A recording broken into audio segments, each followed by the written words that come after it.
Because we, as a county, have made monumental strides. That in 2023, we can elect the first Black woman.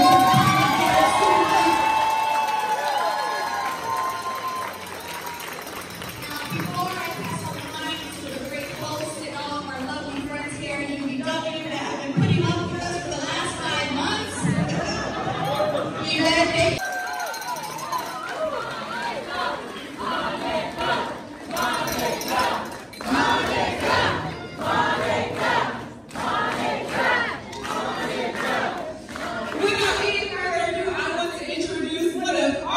Partners on the County Board of Supervisors, and one that I know with this team we're going to get a lot more done for what we did here.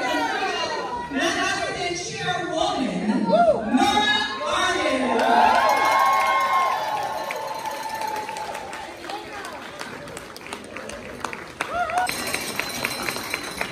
Well, a wonderful night.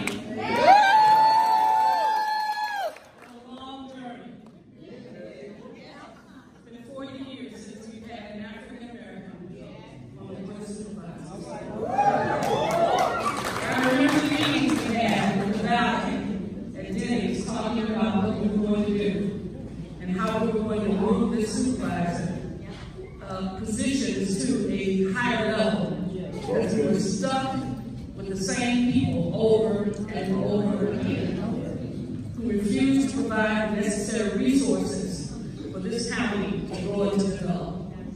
Today we have the lowest percentage of food stamps of any county in California. And that doesn't mean we had people that weren't eligible. They just didn't make it accessible to people. It was difficult for a judge and others to negotiate, almost impossible. And so we fought and we fought, and the only thing we could do to move this county was to change the law. Change the law. We couldn't move the people, we couldn't wake up the city, we couldn't help people understand the necessity of it. So we had to change the law. And even after we changed it, it took another 12 years almost to actually change the people who were sitting on that board for them to turn out. It has been a long, long journey. And the people in this county have suffered for a long, long time. People need to understand it's just not electing a person and waiting for an African American to come along. People suffered in this county in terms of health care and everything else. I mean, I go to meetings and we wouldn't have beds for people in mental health institutions here. We went them out to the LA people, to Riverside, rather than providing resources for our own people here. It was tragic. It was so bad that when I was chairing the budget, I refused to send money directly to this county. I sent it to the services, the agencies, the support. And I made public statements in the budget meeting that I would not fund this county because they were not going to use money for the people. So it's been a long, long journey. Those of you who are young don't know how long this journey has been. It has been a very long journey. But in that time, we learned a lot about organizing, staying focused, picking be good people, making sure people can respond to our needs rather than what they want. And then it took a while to convince Monica. Those meetings in the house, it took a while to convince Monica that this was it. And she was our hope and dream for the future of the county.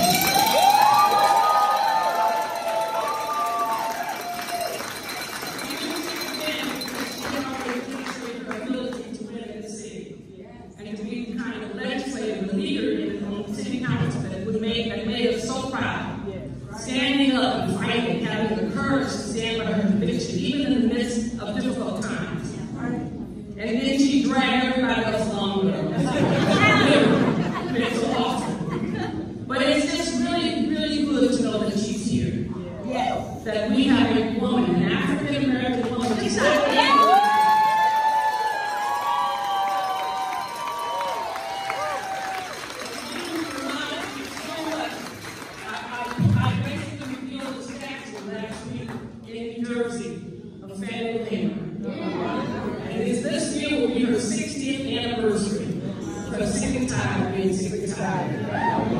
and this woman stood amidst all the comments and complaints and all the attacks and stood for us. And that's what Monica has done. This journey has not been an easy journey. You're being attacked by the police, and I know what that means in terms of what you're trying to accomplish, and you still stand firm and stay focused and make us proud. So this is a great night. A great night for us as a city and county. We have now an additional supervisor who has not only the vision of everybody, but has the strength and the power of Black women.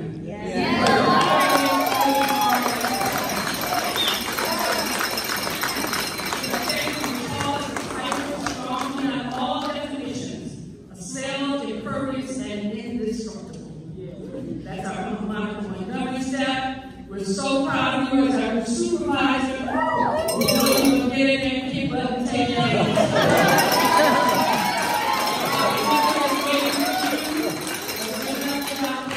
We're really proud of the fact that she has all the strength, all the perseverance, and she has a heart. And she loves this community. She loves the people in it. And we are proud to call her now the supervisor.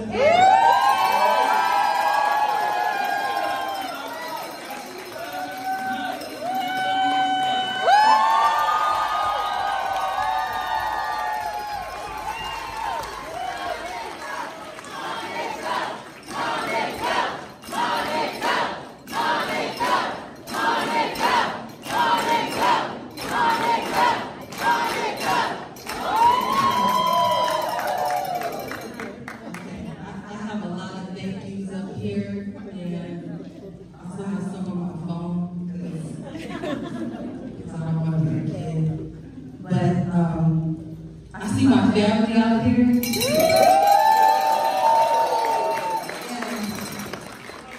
Y'all know what I'm talking about. Y'all remember when Pastor Brown used to say everybody's name in the congregation? And we would be like, okay, why is he doing that? I ain't gonna do that tonight, but I do understand. Because I can look at each and every one of you and say thank you for what you have done for this movement, but also for the heart, your entire self that you have brought to this. And I think all the energy that we're feeling, that's what that is. It's not just showing up for Monica, but it's showing up for the people of this county. That's what it is. So, I just want to thank you, Doug Moore. Thank you. Just affirming. Thank you. And they all know why. I want to thank the Labor Council as well.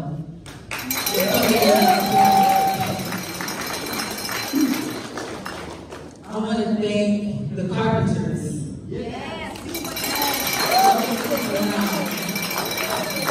And Local 89, the laborers. In the beginning, we didn't know how this thing was going to go. And They stood with me, so I have to say thank you to them. I got to thank Tommy and Danielle Walker, the owners of the Mental Bar. They let us crash their coffee shop every weekend for 5 months. Marilyn Gonzalez from Jim Coffee, thank you so much. Nava from the Light Love Cafe in the Mesa. Erica from CMOS San Diego. Thank you so much for your support. Cesar from El Paisa. That's where the food is from, y'all. So thank you. Supervisor Nora Martin. No, let me just say this. Chairwoman.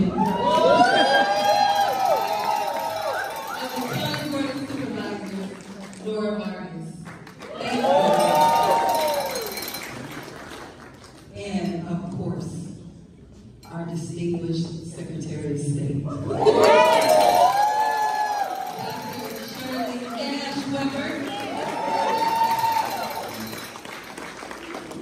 Thank you so much for showing up continually. I see Councilmember Jack Shue here as well. Where you at? Raise your hand higher than that. I did see Councilmember Ken Lee. Oh, there we go. Yeah, he's up here because he raised some money and did all that, so he's understand. Any other of my colleagues here, I don't know if I'm missing anybody. Councilmember Marcus Bush. Where you at? Councilmember Patricia Dillard from the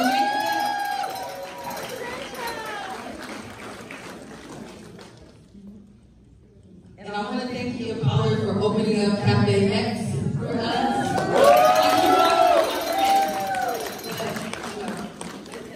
Trying to keep on task here.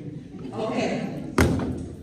Y'all, when I walked into this room this evening around 7:45, I began to feel the weight of what was about to happen. I don't think that I felt it before that because, as you all know, I am really about the work. I don't concentrate on all the celebratory stuff. That's just not me. I don't do that. But when I walked in the room and I saw all of y'all and we were taking selfies, the weight kind of came down. Like, wow, I think this is really about to happen. And we are on this very night in San Diego.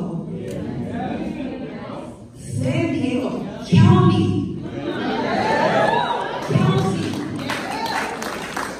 We just made history, y'all.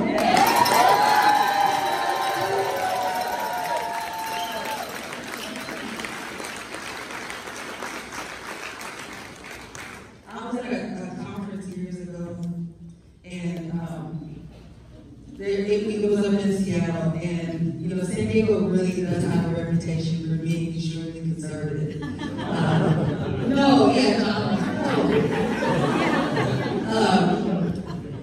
I was talking to someone that was attending the conference, and he said, "Yeah, San Diego, y'all do things differently down here."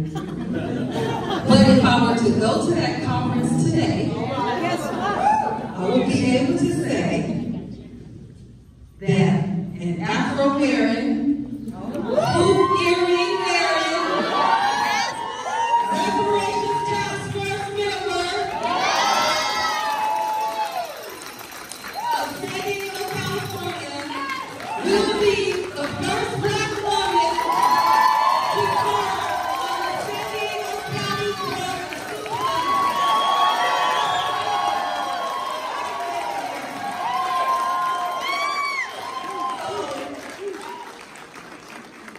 It's shifting. Things are moving and they are changing. And they are changing for the better. But when you look around and see the diversity in this room, we don't have to agree on everything, but we have to treat each other like humans. And we have to put humanity first. And we have to center people in everything that we do. And that is the only way that we will solve all of these issues and these crises that we see around us. We're celebrating tonight, but when we go home tonight, we will see someone sleeping on the street. That's what we will see. We will hear from someone who cannot afford to live in what is now the most expensive city in the entire nation.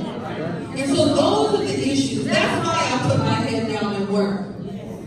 Because we've been blessed, and we are comfortable, and there are so many people who are not. And it is our reasonable service to do what we need to do for the people around us. That's why we do what we do. That's the only reason. And I say it all the time. This is not about Monica. Yes, I'm grateful. Yes, my name will be on that placard.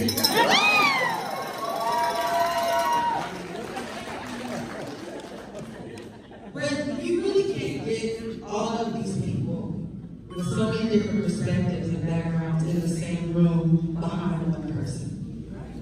This is a movement. That's what it is. And so let us please remember that as we move forward. Because that is what is so important. So I have to thank my family. My husband is here. Where is he at? Somewhere working. There he is, all the way in the back.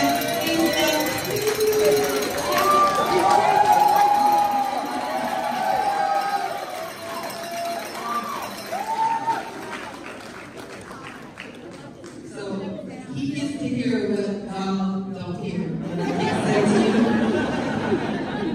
You know, all the curse words and everything.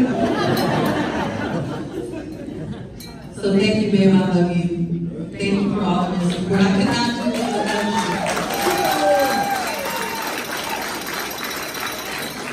you. My mother and father, my mom who was here, my dad stayed in tonight. I'll see him tomorrow.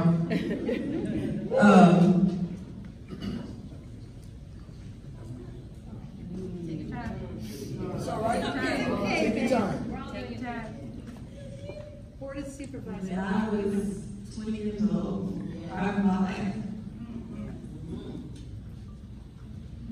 I got really sick, and my family did not know if I was going to make it. But with the love of my family, my mother especially, who never gave up on me, who always knew that God had something for me in my life. That's the only reason I'm here. So thank you, Mom.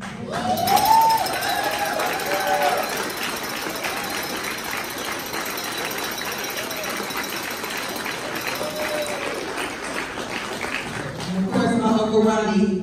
I got to shout out my aunt.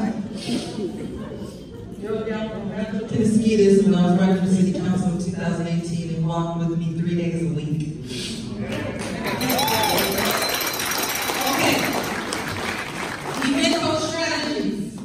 Eva, Alice, Brittany, Susanna, Lindsay, and all of the folks at Event Strategies, thank you so much. Aida and Cody.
Put some respect on the people's name.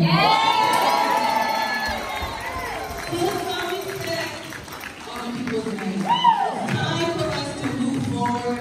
It's time for us to create a quality of life for every single person who wants to live here and who wants to thrive here. Yes. And it's time to center the people in the policies and in the culture, Yes. in the bureaucracy. Yeah. So that's what we're going to be working on Say it now. again. We are doing that. We are doing the thing.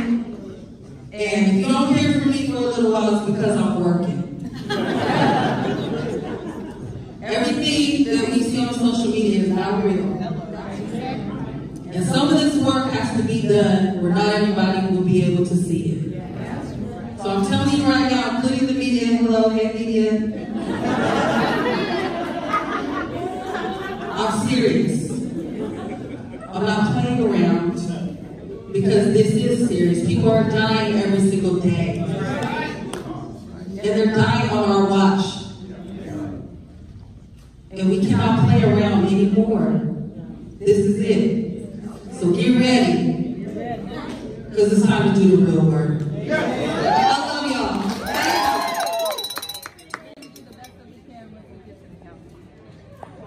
Just tell us how you're feeling right now.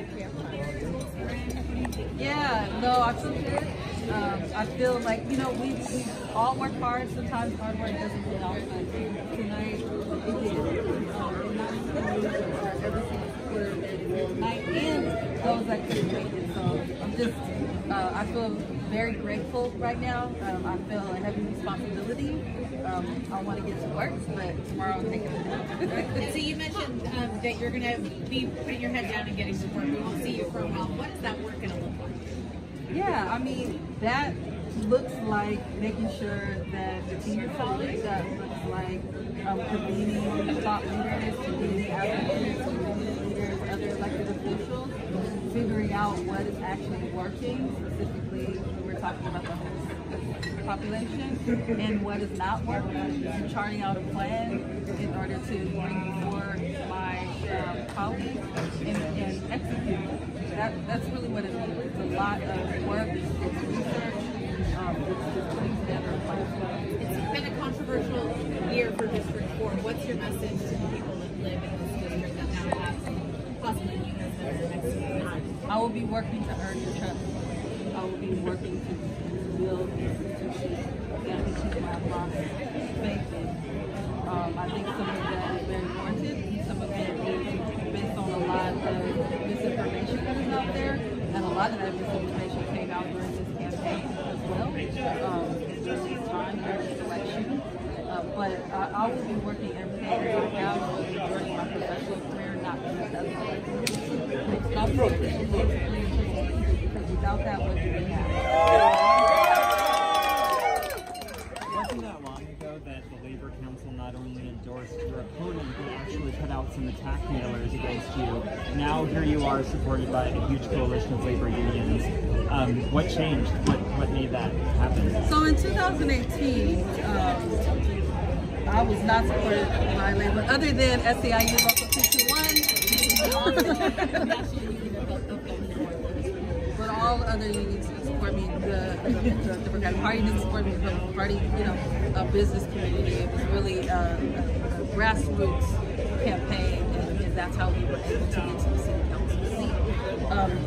When I got to the city council seat, I stood for my values, which is that every person that lives in this region should be able to have a fair wage, should be able to have benefits, should be able to thrive in our region.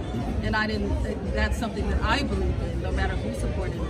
And so from that point on, we nurtured and built relationships, and we're where we are now. We're human beings, right? So we are able to sit at the table and work through things. And I think you see the result of a candidate who always stood, and then an elected official who stood for my values, and just the kind of natural occurrence and the results of that. Somebody said on stage that you've got a list of things you want to get working on at the Board of Supervisors. Give us that list. What's on your list? Well, one of my colleagues said that, my soon-to-be colleagues, I think Chairwoman Nora Vargas. So I'm looking forward to the list that her and the Vice Chair, Tara Lawson-Reamer, have for me, and I'll be sharing that list. But I'm really focused on making sure that I get grounded in the position and kind of know what to ask for, the right questions to ask, and how to be the most successful supervisor that I can possibly be. Anything else you'd like to say? No, that's it. Thank you so much for being here. Woo!